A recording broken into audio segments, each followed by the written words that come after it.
1946 காங்கிரஸுடைய உள்கட்சி தேர்தல் நடக்குது. யார் இந்த எலெக்ஷனில் வெற்றி பெற்று காங்கிரஸுடைய தலைவராக ஆகுறாங்களோ அவங்க தான் சுதந்திர இந்தியாவுடைய பிரதம மந்திரியா ஆவாங்க.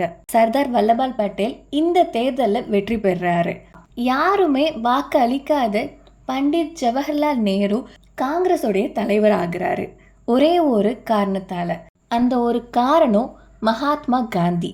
ஜவஹர்லால் நேரு காங்கிரஸுடைய துணை தலைவரெல்லாம் இருக்க முடியாது, இருந்தால் நான் தலைவராக தான் இருப்பேன் அப்படின்ட்டு அவர் பிடிவாதமாக சொன்னது தான்.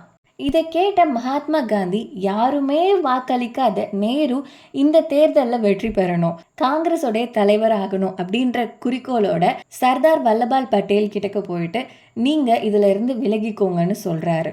மகாத்மா காந்தி கேட்டுட்டாரே அப்படின்ற ஒரே காரணத்தால இந்த போட்டியில இருந்து அவர் விலகிக்கிறாரு.